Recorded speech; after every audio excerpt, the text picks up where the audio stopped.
Gardy, thank you, brother. Thank you so much for joining me, man. I am so excited to, rock with you today. I have so many things that I want to talk to you about. I appreciate you rocking with me in this passion project of mine called Panic and Patience. And, essentially what this project really is um, creating a platform for change agents to really express themselves in a way that hasn't necessarily been shown before, highlighted before. This whole idea of panic and patience for me is that many of us who want to push for change dance on this line of a panic or a sense of urgency to get things done, but also understanding that anything with significance takes time. And that, in order for significant change to happen, we need to take one step at a time but never get tired, never get weary that until things actually can change. And so I see you as a community leader. I see you as, an incredible human being who wants to inspire and motivate others to follow in your footsteps. So I really appreciate your time today, brother. I really do. Well, thank you, man. I mean, I think your platform is extraordinary, and you're pushing all of us forward by being able to communicate what we all have in our heads and what we do on a day-to-day basis. I appreciate you. Absolutely. And so how I like to start the conversation is I ask all my guests to tell me a story, man. And I know you have lived a life. So definitely, I'm looking forward to what story you got for me today. And it's a phenomenal question, and you try to be introspective, and I have one story I think that's probably most impactful in my life. It kind of helped me get on this path. My father, my parents are Caribbean people. They're Haitians, and they were very, very direct about what their expectations were in an indirect way. They told you can bring this person home, but this person maybe, but then when the time came, it wouldn't work. I was in the 5th grade. I had a great friend. His name was Eddie, and he happened to break his arm. Actually, in the schoolyard, our nurse triage was great. And they were able to wrap it up, mend it, and everything like that. And one of the teachers said, "Hey, Eddie broke his arm," and she spoke to an entire classroom.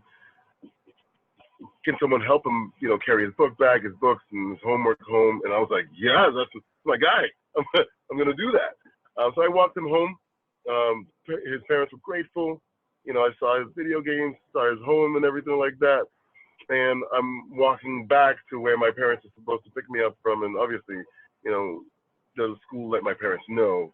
And my father's sitting there, and I enter the car, and he doesn't seem too happy. And the whole ride home, he's not happy. And we get home, and he finally starts speaking. He says, "I didn't know my son was an ass kisser, and I didn't understand." And he said, I thought I told you that the white man was the enemy.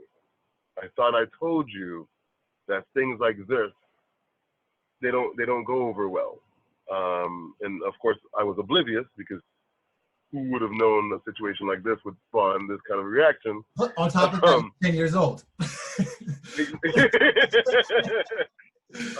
And I spent, and I don't want to exaggerate, but it feels about a year and a half being nicknamed basically the ass kisser, and being brought up this story consistently. My parent, my father specifically, drilling in my head to view the white man as the enemy. Now, why this is so significant is I could take two directions. I could view the white man as the enemy, or I could rebel and say, this doesn't feel right, and I could do other things. What I understood later on, I want to say I was probably 17 or 18. Actually, I was 16, because I was being vetted by the Cheesecake Factory. I knew taking care of people was in me, and it had nothing to do with the color of your skin. So I learned, and I confronted my parents later on in life about that. I learned that the greatest change agent actually is at home, is your parents, you know? And so it taught me, now I have, you know, 3 children, it taught me to be very, very careful about the the hate and the love that's communicated in the household. That's interesting, man. And how with that understanding have you shifted with your own children? You know, like what are some of the things that you avoid, or conversations that you are more sensitive to, particularly with your own children now?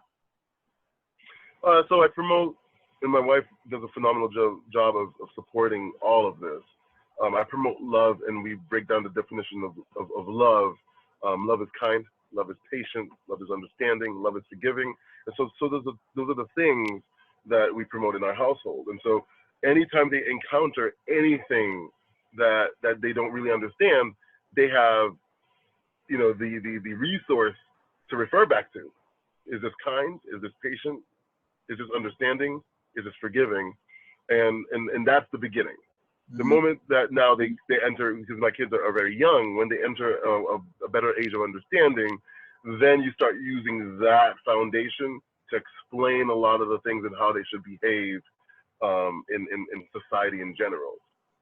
But the greatest foundation is knowing who you are. So it doesn't matter who comes against you, who talks to you about certain things, you know you have a strong foundation. And so if there's hate that's involved in a lot of certain situations, whether it's a black man or a white man that's spewing and talking about hate, you know, as the standard, let's first look at this through loving eyes. And then you have a clearer mind to address the situation however it needs to be addressed. Because, you know, if you're dealing with a horrible experience, you know, against a white man or woman, then you know who you are, and then now you're able to really dissect this particular situation. And if you're well armored, you're able to teach them why whatever it is they're saying is incorrect. I love that. I love that. And so now I want to dig in a little bit into what you do in your either personal or professional life to build community. Man, it's been a journey for me. So on the personal front, wherever, so my personal, you know, my career, wherever I've landed, I've made sure that we've done some kind of community involvement. Now, personally, I always wanted to go to universities. I wanted to go to high schools, and that's how I started. That's what I started doing. Once I reached a prominent level in my career, I was able to take my management team, take people out there, and go speak to schools and find out, you know, whatever school will have us at that particular time. Find out, hey, there's a certain amount of individuals in this particular classroom that really don't care. And so we speak to the classroom in general, and then we focus in on a set of children and tell them, like, look at me, look at how I look. Here are the things that I've learned. You're able to learn them too. You're able to apply them too, you know? So that's what I've done personally. And now, you know, now owning a company, now we're instilling a lot of these qualities in our staff members, in our team members directly. It's like, I know you're broken. I know you don't like life in general, but here's a new outlook. And so when you're able to feed in that knowledge turns into hope at that moment. They're able to then multiply. And this is an amazing thing that before COVID, when we had more team members, we were able to see people really change perspectives, and then start treating each other well, which then in turn that affects their household, and then in turn that affects their community in general. Yeah. You know? So you said you own a company now. What, because you have been on an entrepreneurial path for quite some time, and now you have the Craft Food Hall project, correct? Yes, sir. Yes, sir. What is that? Tell the audience, like, what actually is that? Craft Food Hall project, and is the first, you know, it's the first sous vide food hall in the U.S. Sous vide is a cooking technique, man, and it's used really in fine dining. People just didn't think that could be used, overall. What it is to me and what it is to my partners actually is a platform to teach and to grow. Yes, we're a restaurant. That's how we make our money. But we change lives, and that's actually our creed and our motto. Anybody that comes into, we teach them the professional aspects, whether or not they were trained before. We find out that they have a great heart and the propensity to learn and be responsible. Then we're going to teach them everything that they possibly should know to effectively, eventually run their own business, because our business model is to franchise later on. And so we're grooming all of our leaders right now to be able to take one of our brands and run with it and run their own business, right? So the easy answer is that we're a restaurant, and people come in and they have a good time. They have their own beer wall. They have their cocktails. They have some amazing food, pizza, burgers, and stuff. But what lies in our hearts, my partners and I, is change. How do you change an individual? How do you give them hope? How do you help them progress? And so it's a platform that way. That's beautiful. Now I've had the privilege to come into one of your locations, and what I found very interesting was the atmosphere of the facility. You mentioned you have the wall where you can get your own cocktails, and then there's like sort of this family kind of atmosphere where you have games in the back and people can sit and enjoy and watch television and all of that. But what I found most interesting was the cooking style, and you touched on it a little bit. Tell me, because I always butcher it. I always butcher the pronunciation and sort of the process in which you cook, because I feel like that's very unique for a restaurant, particularly the way you have it set up. You said mostly it's in these luxury kind of establishments, but help me and the audience understand why did you choose that cooking style? First off, what is that cooking style? And then why did you choose that particular cooking style for your food products? So the cooking style is called sous vide. It's a literal translation from French, meaning under vacuum. And the cooking style itself is, after you put this particular grain or protein under vacuum, you take all the oxygen out of it by putting it in a bag and taking the oxygen out. You put it underwater. Now, the moment that you put it underwater, you only have time and temperature to play with. There's no contact cooking. You picture you put something on a grill, you're watching it burn at that moment, right? As it's cooking, it's starting to char up, and the middle might not, follow suit. There's a lag, but because you took the oxygen out of this particular environment, now all you have to deal with is the time and temperature. So, when we cook a particular protein, for example, let's say we cook it at 130 degrees. Now we can cook it at 130 degrees for 2 hours, for 4 hours, for 72 hours, and it's going to be perfectly cooked all the way through, whether it's 2, 4, 6 hours. Now you're just messing with how much infusion of flavor that you want in this particular meal. And what's amazing is it's never going to be overcooked. Now it's just really flavor profile that you're messing with. So that's the cooking style. Now, why we chose it, God bless one of my partners, his name is Doug. He just saw a market opportunity. He said, this is never being done. Is this something that we can do? Is this something that we can do? And now there's a lot of hoops to jump through, because, the reason why it's not popular in America is because you have to have a variance from the health department to do so. So we took the time to make sure that we crossed our T's, dotted our I's, understanding, the health risks in this style of cooking. Because, if you don't cook something appropriately and then you give it to 10,000 people, people die. Now you're in trouble as a restaurant. We needed to make sure that this is something we can do on the regular basis. And so we appreciated the way the meat came out every single time, and we thought other people should enjoy that same quality as well. Big names in America use it. They hide it though.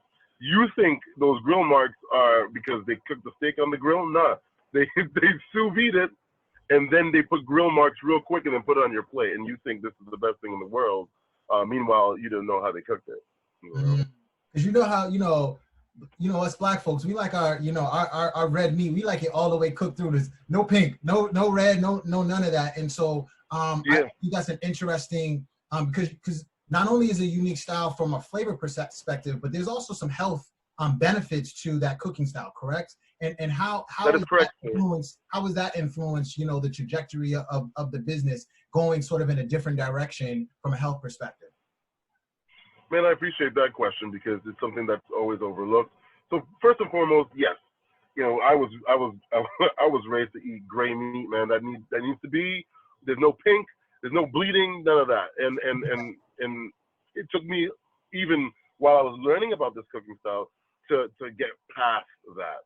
When you cook a particular burger, for example, and you take the internal temperature, then you realize, all right, that's what I'm dealing with.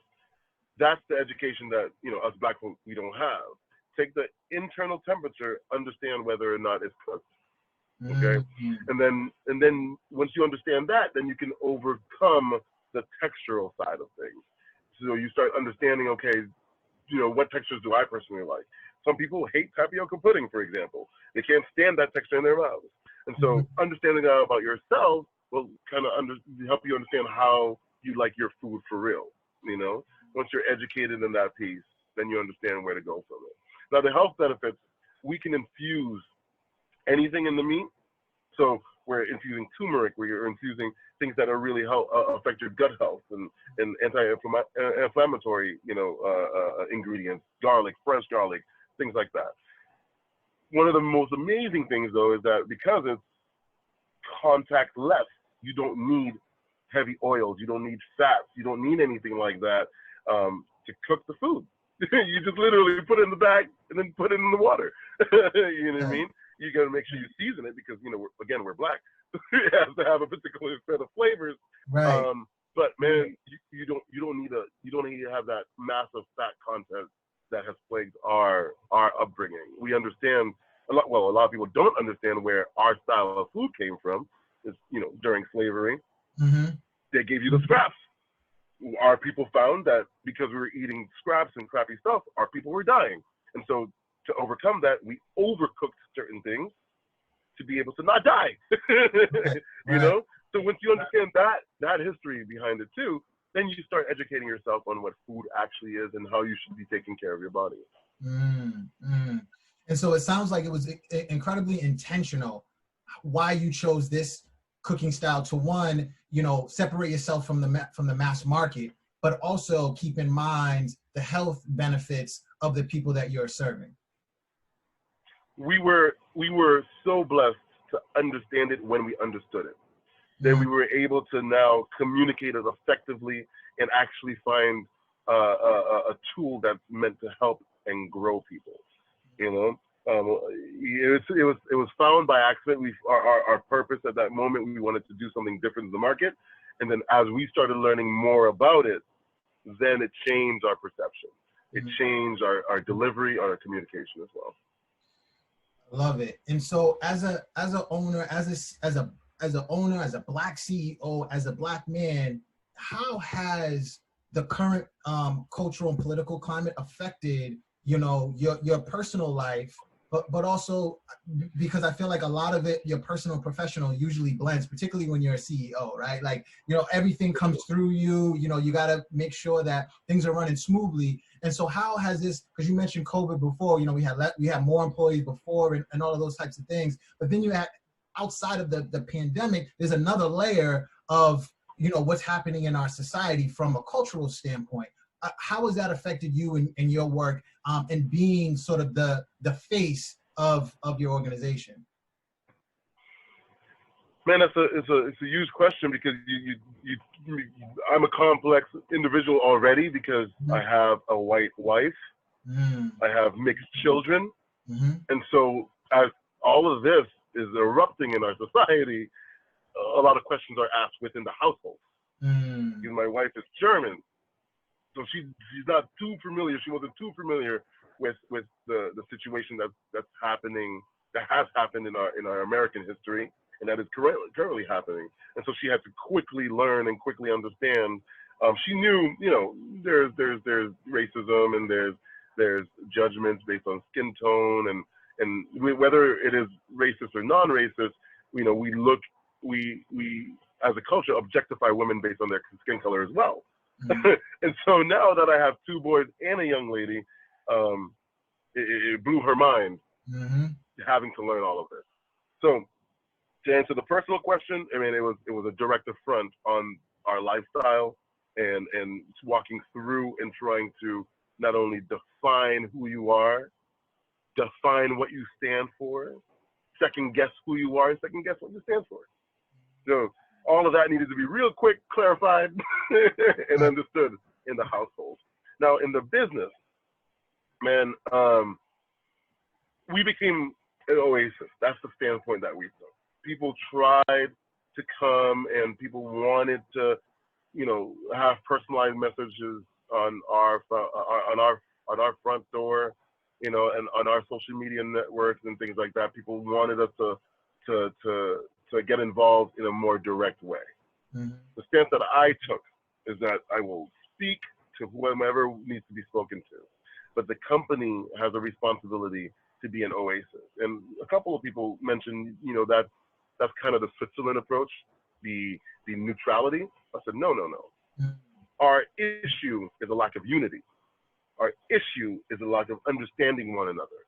A lot of people, and you know, and a lot of people might not like this part of what I'm saying. We're getting a bunch of these diversity leaders. We're talking about diversity, and we're talking about inclusion. The word inclusion is correct in my book. Diversity is not correct in my book. It's unity. You have a responsibility culturally and as an individual to learn about other people and then include other people. I don't want another person to look at me differently because of my differences. They're supposed to look at me and understand the similarities. And that's the thing that people are supposed to take a second and look at, that we have the same blood. We have the same, you know, the same, you know, symmetry in our bodies and things like that. Mm-hmm. Yes, we have a lot of differences, but we have more things that unify us than diversify us.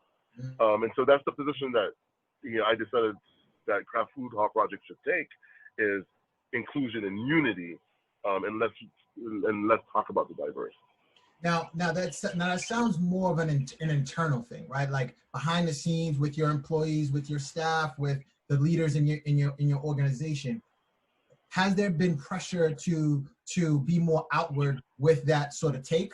You know, there's a lot of companies talking, you know, posting signs of Black Lives Matter and, you know, we stand together, we stand with, you know, certain movements. Has there been pressure for you, particularly because you are a Black CEO, right? Like, you know, with Black leaders, it's almost like you have more weight, more responsibility to support certain movements that are centered around the Black community. Has there been pressure? Have you done anything outward that someone could walk by your establishment and be like, okay, yeah, they support? Or are you more concerned about what's happening internally? Because we're very well set up internally, we haven't gotten any of that externally. Because people walk in, as you mentioned, there's a vibe, and then they can see our general manager is a black leader, you know, and they're seeing, you know, my business partner is a white man, and my other business partner is a white woman, you know, and they're able, when they were coming before the pandemic, they saw white managers, Black managers, they saw white employees and Black employees, articulate people having fun, and everyone getting along. And so automatically they step into the environment and they feel that they have nothing to say. The support that's being given is, quite frankly, verbal. A lot of these people, a lot of these larger companies, they have to put a statement out there. Why? Because internally they're not set. They haven't done anything beforehand. They haven't considered this at all. And so they have to put a statement out there saying that they support, because they can't show that they support. So for you, you feel like the proof is in the pudding. Like, come to my establishment and you'll see that we don't necessarily have to put a sign, because we represent what these other companies are trying to get to. That is correct, sir. Awesome. And how many locations do you have at the crowd? Where can people find your establishment? Due to the pandemic, Waltham, Massachusetts is the only one that's open to the public.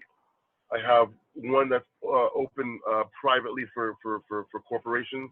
Mm-hmm. You know, the 10% of offices that are bagged, that's where they eat.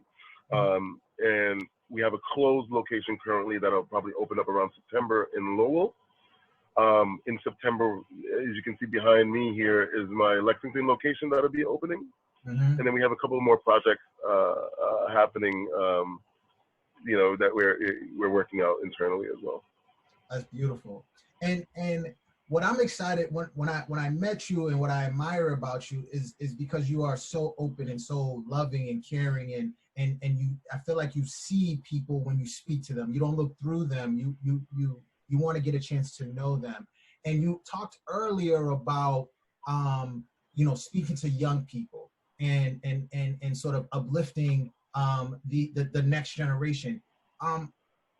What are some of the things, what are some of the advice that you would tell, you know, young Black men and women about entrepreneurship, particularly in the food industry? Because a lot of the young people feel like, you know, I'm not going to be successful if I'm not an athlete or if I'm not an entertainer. And you took a bit of a different route. You know, you are making waves and made a comfortable living for yourself in something that is not sort of atypical for Black success. And so what would you say or what are you doing in the community to inspire the young people to see that there are other paths and trajectories than just a typical entertainment and athletics to be successful and to make a difference in your community?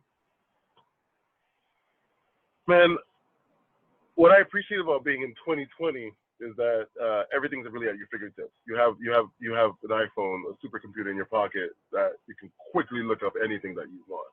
Mm-hmm. The thing that's missing in our community is listening aggressively. It's this concept of listening aggressively is being able to look at a person who's telling you a particular set of information, finding out what their motives are for sharing this particular information or lack thereof. And so a lot of people say a lot of things, and most of it is fueled by their agenda. And so once you understand how to pick out and listen aggressively, you start Googling yourself. You start looking things up yourself. And that's one thing I think our community could definitely benefit from, is looking things up yourself.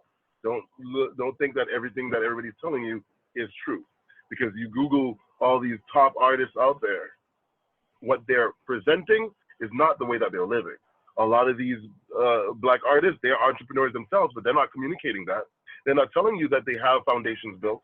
They're communicating what you need to see in pop culture so that they can continue to make their money. Now you have so many avenues, but the avenue to freedom is financial education. That is by far the thing that we lack in our community, Black community, brown community, you know, is taking the time to understand what money is. Not supposed to be a god.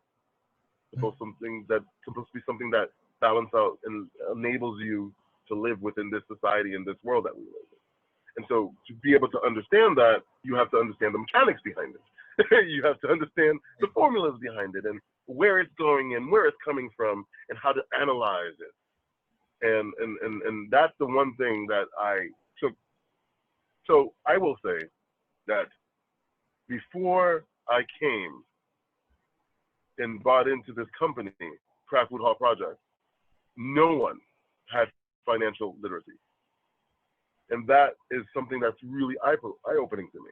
Wow. And when you're looking at, you know, companies that are on brink of success, to make it this far without having financial literacy means a lot. And so the direct relationship there is that we have people in the Black and brown community, they're living, they're eating, they're going to work, but they're not successful. They're on the brink of success. If they were to learn financial literacy, then they would become successful. Yeah. And so that's the one thing I continuously communicate. I teach my managers, I teach my partners. I speak about, playbooks. You have to have a tax playbook. You have to have a financial playbook. How to, manage your personal assets. Asset management is not supposed to be this big, term in the sky that's only left up to, people with millions and billions. No, you and your thousands and your tens of thousands need to know how to manage your assets to be successful. Learn these financial reports, learn what they mean, and how they rule your life with that. Because once you learn that stuff, you will automatically know the criteria from banks. Banks are not evil; they're a business. And so once you learn that language and that criteria, man, you are way ahead of the game, way ahead. Yeah, and I agree with you, because I feel like particularly in the Black community, one of the biggest talking points for Black leaders is economic empowerment for the Black community, and we push entrepreneurship and owning our businesses, but how can you do that if you're not financially literate?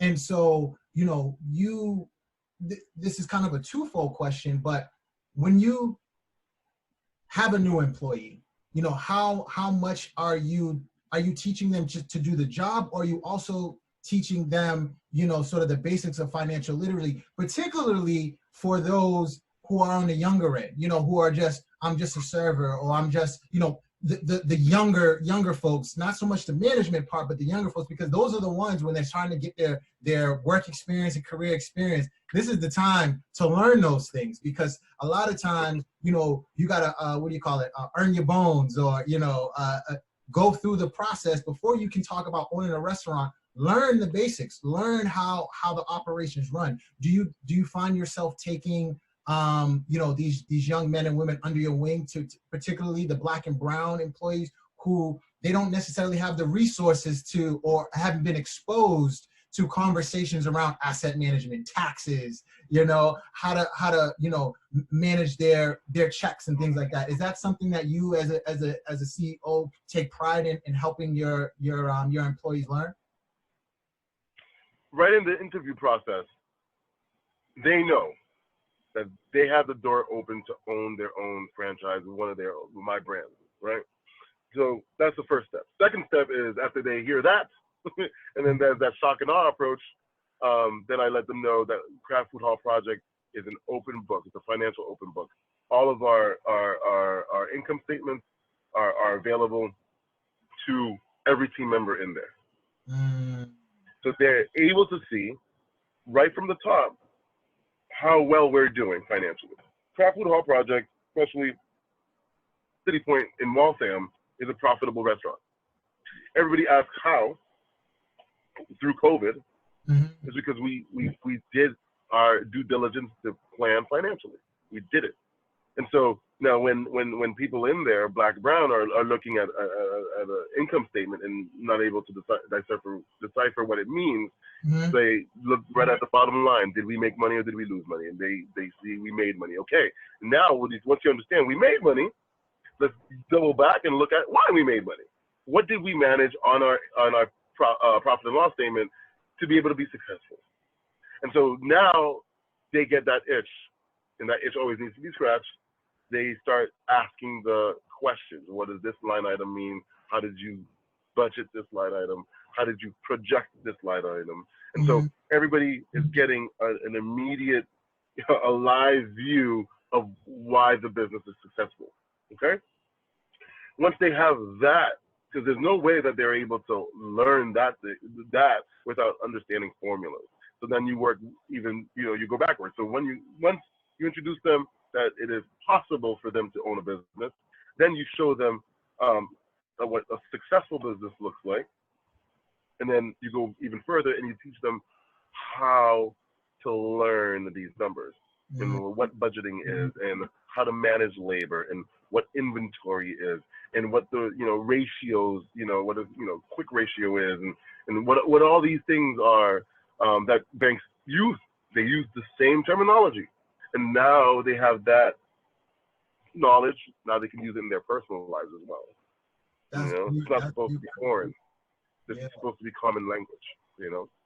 I love that. I love that because I feel like, you know, especially when you're young, you're just in search for a check so you can go to the movies or you can buy, you know, some shoes or clothes or, you know, have these sort of create this lifestyle for yourself for the perception of independence. When in fact, Right. without financial literacy, you are dependent on that job, right? Because if that job goes away, you are no longer independent. And so I find it really, you know, interesting that you choose to be an open door in that way and show your employees and your staff about, you know, financial literacy. Because I think, you know, when I was 14, you know, working at a restaurant, bussing tables, I had no idea what the behind the scenes was. And so if I had known that, or if I had been exposed to that kind of language and that kind of information, you know, I wonder where I would be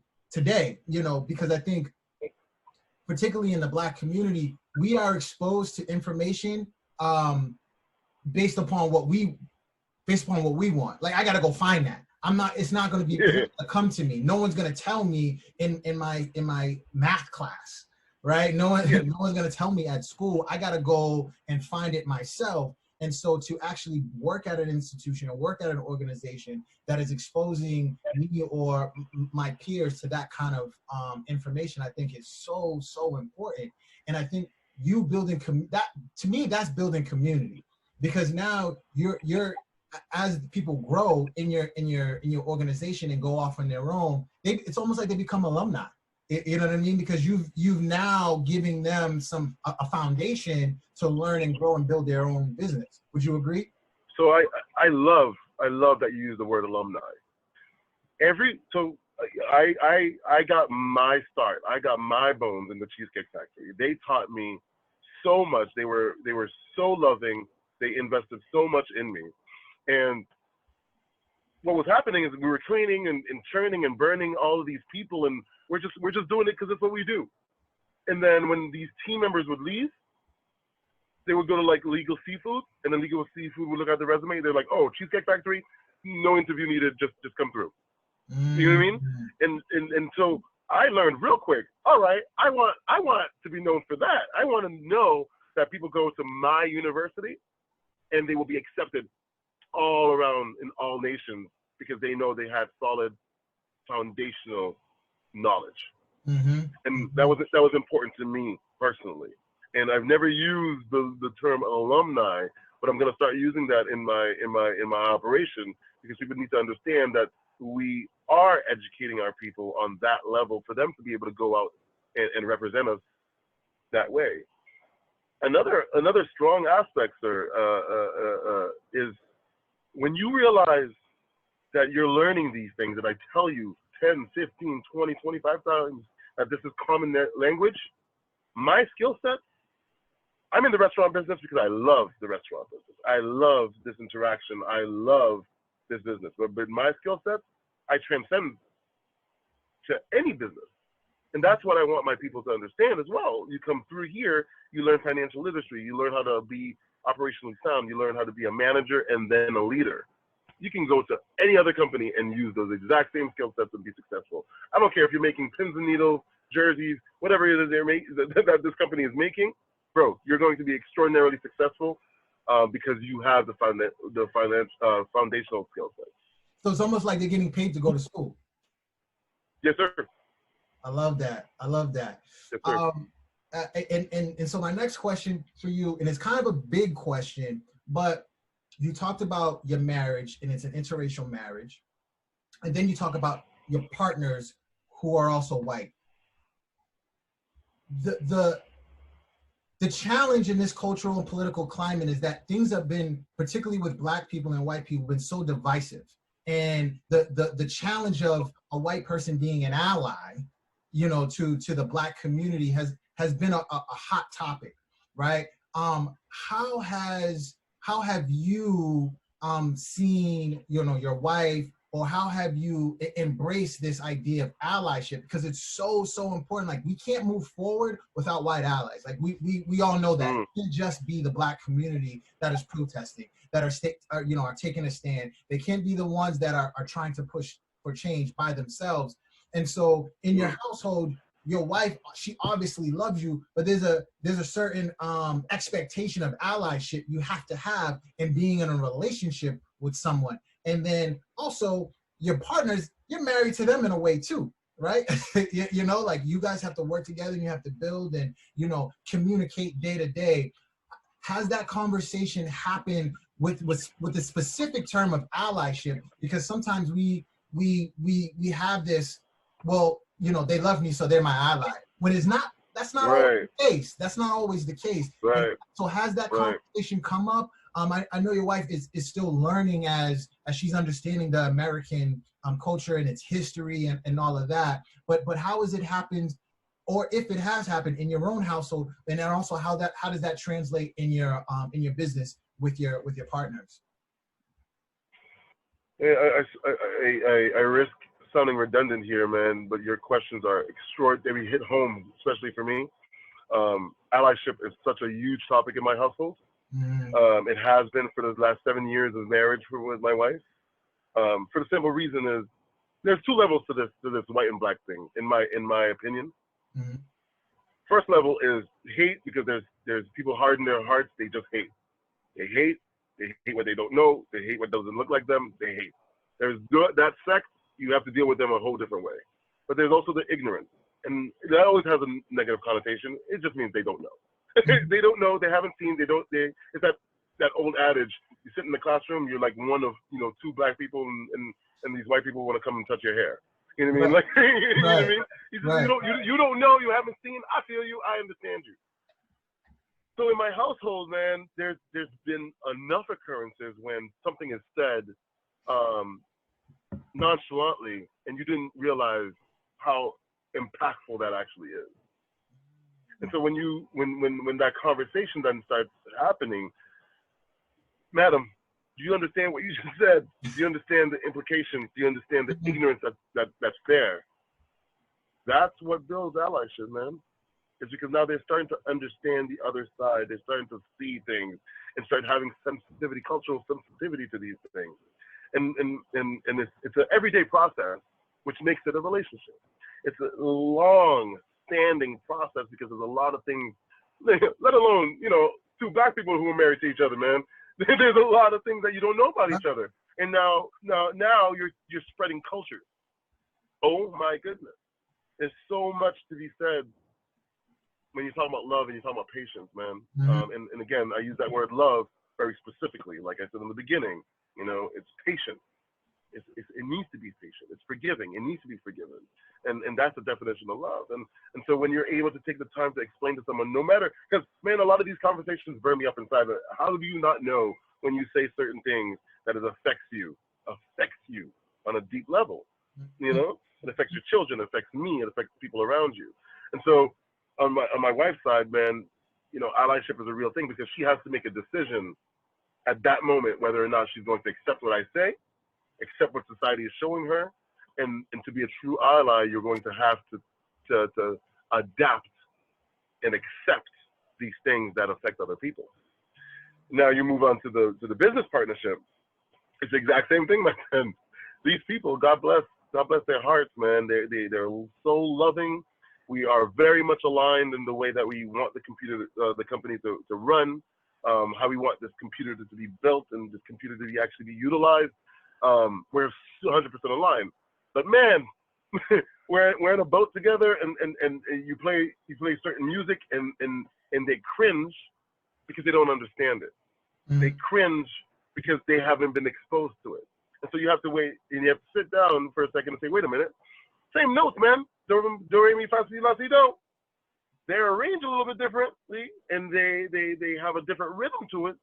What's making you cringe? Because you don't know it, And so now we're talking more about a lot of the sub-level things, Because superficially, we all get it. We gotta run a business. We have to run it successfully. Therefore, we must be nice to each other.